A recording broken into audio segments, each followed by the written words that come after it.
What's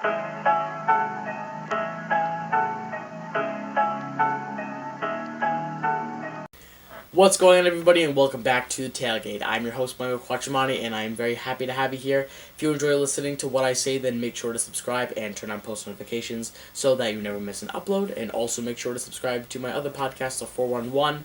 I will leave a link to our most recent video down below so you can go check it out. As always, DM me or text me any questions or topics you want me to cover in upcoming podcasts, and leave a like because it takes a second and it'd be very nice of you. Make my day.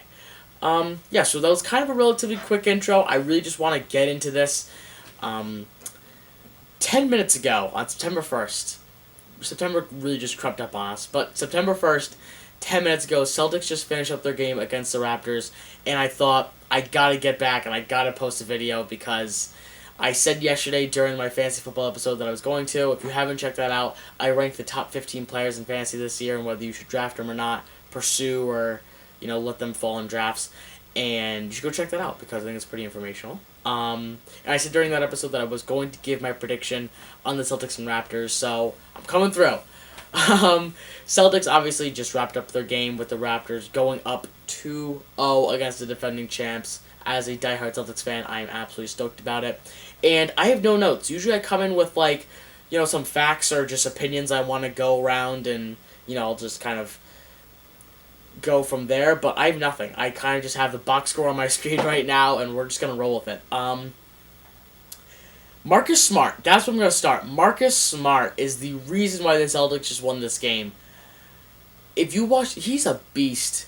If you watch the game, he is a beast. He is a baller. Guy just balled out this game. Celtics went into the fourth quarter down by 8, and it was not looking good. Raptors had a lot of momentum, and it wasn't looking good for the Celtics. And then Marcus Smart comes out slinging, puts up 5 threes in a row, and gives the Celtics to lead. And I don't even think they relinquished it for the rest of the game. They might have made it like a tie game or close to that, but I don't think they gave the lead since that. Kemba Walker didn't play well. Shot 1 of 8 from 3, 6 of 18 on total. He came up with some 2 really clutch baskets, though. I think with less than a minute, he had a step back 2 to give them kind of like the nail in the coffin. And he had a pretty big 3-pointer to give the Celtics I think it was an 8-point lead at one point during the fourth quarter. He had some big buckets, but overall, he didn't come up to play. Daniel Tice only had 3 points on 30 minutes. He also had 9 rebounds, though, 3 blocks. So he had a +1 and ±2, so he was good on the floor. Kemba Walker had a -3 in plus-minus, which isn't good for your best player, or arguably your best player, probably most efficient player. But look, I don't think this is the Celtics' best game. I don't think that last game was the Celtics' best game. I think that last game, Game 1, was basically just the Raptors playing really bad and the Celtics playing a little bit less bad, but really just catching heat in the second half, because in that first half, it was pretty ugly. I mean, the Celtics were in the lead. They never trailed versus the Raptors, so obviously they didn't play that bad. But I don't think that the Celtics played their best ball in Game 1 or Game 2, which is a very, very positive thing to take out from Game 1 and Game 2, especially after being up 2-0 in the series against the defending champs. But, look, I mean, they got to figure out Kemba Walker. I don't think that that's too much of a worry. Tatum is just going on a tear, like usual. But the Raptors win this game. It was tied after 1. Raptors were only down by 2 at halftime. Then they were up by 8, obviously, after the third quarter. They came here to play. Siakam, though, in this series just hasn't played that well. I don't know what he's averaging in the series. I can actually tell you that right now. But he only had 17 in Game 2. Only shot 6 of 16. Not the best. So yeah, in Game 1 he had 13. So he's only averaging about 14.5 points versus the Celtics. And versus the Celtics as a whole, though, he is averaging 22. So you have to hope, and that's in the regular season. So you'd have to think that he's going to come back at some point during this series. I think that he will. Not even just Pascal Siakam, but I think the Raptors as a whole are going to come back. So before I put any podcasts out or any Instagram posts or Snapchats or whatever it was, I never really put out a prediction of what I had the Celtics do in the series, but I had them, I was telling people 6, I think they're going to win in 6. That was my Celtics prediction this series. They're going to win in 6. And you may say that, oh, well, since they were up 2-0, now they're going to say they're going to win in 4. Well, actually, no. I think that my prediction is still going to stand at Celtics win in 6, because you got to remember, this is the defending champs. These are the Toronto Raptors, and they did lose Kawhi Leonard. I'm not going to, argue and beat around the bush there. I mean, he is a top 3 player in the NBA, and that's a huge loss. But statistically, the Raptors were a better team this season than they were last year. They averaged more points per game, and they let up less points per game. They were a better team this year. They actually might have had a better record, too. I could be wrong there, but they might have had a better record. They won 53 games this year, and I'll tell you actually what they did last year.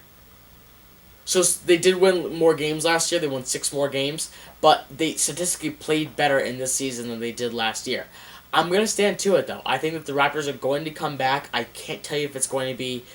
I mean, you think it's going to be Game 3 because no team has ever come back after a 3-0 deficit, and I don't think the Raptors are going to change history this year. But, I mean, last year they were down 2-0 against the Bucks, and they came back and won. I mean, they were down in another series last year, too, and they came back and won. I don't think that this Raptors team is just going to go home without a fight. I think that Kyle Lowry and Pascal Siakam and Van Vliet and Marc Gasol, I think these guys are all fighters. They all have a tough mentality, and they've been here before. Probably the most important thing about all of this is that the Raptors brought their team back from last year, and this team has been here before. And I don't think that, they're going to go without a fight. The Raptors are here to stay, and they're here to give the Celtics a run for their money, and they're here to repeat. They're here to, challenge the Bucks and challenge the Clippers and challenge the Lakers. So I don't think the Raptors are just going to go away too quickly. But I do want to stress Robert Williams. I mean, where did he come from? Put up 10 last game, 11 this game. Look, 5 of 5. He's 10 of 10 in this series alone, shooting 100% from the field goal. From the floor. I mean, look, it's a footnote in the game, but he's playing really good right now. And if he can keep it up, I mean, he only played 18 minutes, but those are valuable minutes, and he got him through that first quarter. I'm going to stand to it. Robert Williams was kind of the MVP of the first quarter. Marcus Smart, obviously MVP of the fourth quarter. Tatum was MVP of the third quarter. And I think the second quarter was kind of a mix of everyone. I don't think anyone really stood out there. But I mean, Robert Williams kept them in that first quarter and kept that a 28-28 game. I think the Celtics are going to make it a good series. They are going to run away with it. I don't think that they're going to relinquish their 2-0 lead.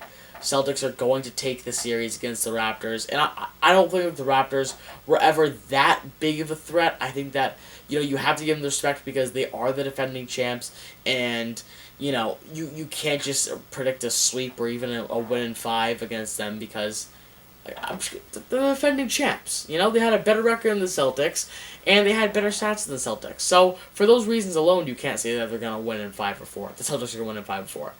But, look, Celtics, obviously, right now, are the better team. They're just putting up better stats than the Raptors are, but the Raptors are looking better, and they're trending in the right direction, which is a scary thing if you're a Celtics fan, because this series can change at any moment. We saw last year with the Bucks, and we could potentially see this year with the Celtics versus Raptors.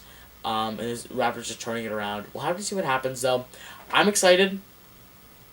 I really am excited to see what this young Celtics team is going to bring to the table. I think that Jason Tatum is the real deal. And if you couldn't see it from the regular season, you couldn't see it from last year, you couldn't see it from the first playoff series, then at least see it now. Please, at some point, jump on the Jason Tatum bandwagon because he's nuts. And you got to have an answer for him, and I don't think any team does yet. If Pascal Siakam, who's a lanky defender, and he is very solid, if he can't defend him, then I don't know who's going to be able to, because he's a beast. Put up 34 this game. I think he put up close to 34 last game. He might have actually put up more. I'm not sure. Hold on, let's see. Tatum put up 21 and last game. But then again, like I told you, no one really played that good last. He shot better. He shot 50% in game 1, 47 in game 2.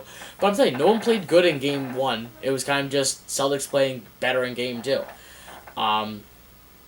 So yeah, that's kind of where I'm going to end it today. It's a relatively quick podcast. It's kind of just an update podcast. I'm going to give my full round 2 predictions once I'm actually Nuggets and Jazz are just about to play their game. Once they wrap up their series, and once the I think the Lakers and Blazers still need to wrap up their series. Once both of them do that, then I will be able to give my full round 2 predictions. It's going to be a little bit different from round 1 because obviously not all teams are playing at the same time.